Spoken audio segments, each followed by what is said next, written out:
A nuclear fireball lights up the Nevada desert on May 19, 1953. The detonation, codenamed Harry, was part of Operation Upshot-Knothole, one of the most powerful atomic tests ever conducted by the U.S. government. But as the shockwave echoed across the desert, something else appeared, something no one expected. A metallic disc-shaped object moving erratically suddenly veered south toward Las Vegas before disappearing into the jagged mountains. Some believed it was coincidence. However, others now claim the blast, combined with its electromagnetic pulse, may have disrupted or disabled an alien craft, one that had either been observing the test or simply found itself caught in the wrong place at the wrong time. 2 days later, with no headlines and no explanation, a covert convoy rolled out of Phoenix. On board were 40 highly specialized engineers, pulled from places like EG&G, Sandia Labs, and Los Alamos. Men already working under extreme security clearances in nuclear physics, aerospace, and classified technology. They were told nothing. Just get on the bus. Their destination? Kingman, Arizona, a dusty crossroads tucked deep in the Mojave. It's not close to the Nevada test site, nor to Groom Lake. So why Kingman? Because that's exactly what made it perfect.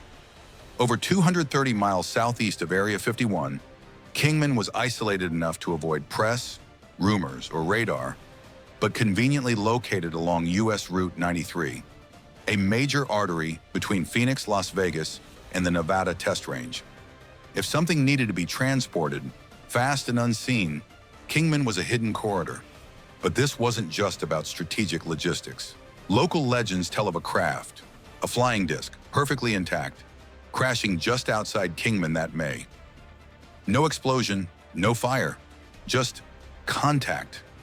Ranchers spoke of military lockdowns. Others recall men in hazmat suits. And years later, a local engineer came forward claiming he had been one of the 40 specialists busted under military escort, driven through the night with no idea what awaited them. They arrived to find 4 beings inside the craft, 2 reportedly deceased, 1 injured, and 1 still alive. That survivor, some believe, would become the being known as J-Rod. To this day, Kingman quietly embraces its mystery.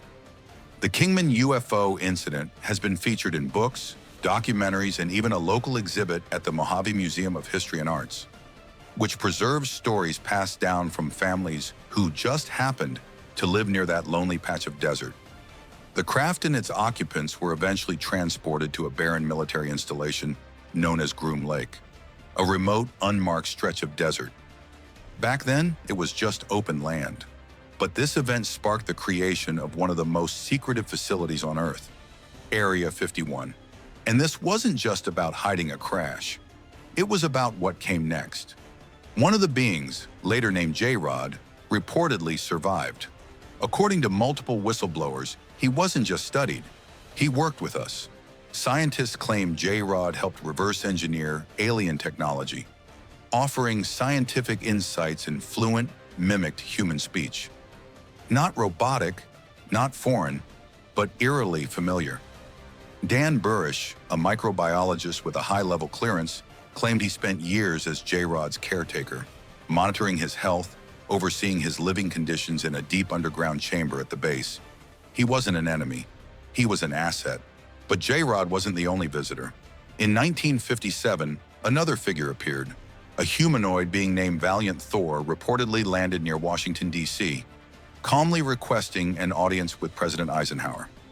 Rather than being detained, he was escorted into the Pentagon, where he issued a warning, not a threat, about humanity's path toward nuclear self-destruction. Like an extraterrestrial ambassador, he stayed for 3 years, consulting with the U.S. government behind closed doors. And while stories like these played out above ground, even more secrets were being buried, literally. Miners across Nevada began to notice strange activity. Mountains of earth being moved, toxic chemicals like mercury and cyanide leaching through massive ore piles. The official story? Nothing unusual, but insiders claim this was a cover to hide the dirt being removed from deep underground tunnel construction. A network so vast, so interconnected, it's rumored to connect Cheyenne Mountain, Los Alamos, Dulce, Roswell, and Area 51 itself via high-speed underground transport systems. And then there's Site S4.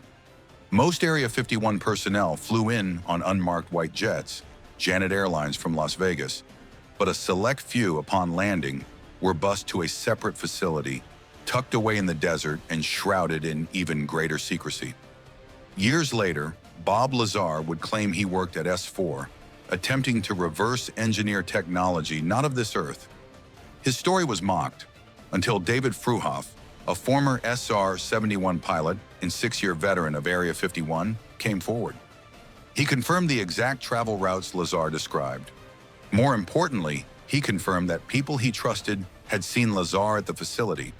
So if all of this is true, if a nuclear test in 1953 accidentally downed an observing craft, if a being survived and collaborated with us, if underground tunnels and alien ambassadors are more than just rumors, then maybe Area 51 isn't just a military base.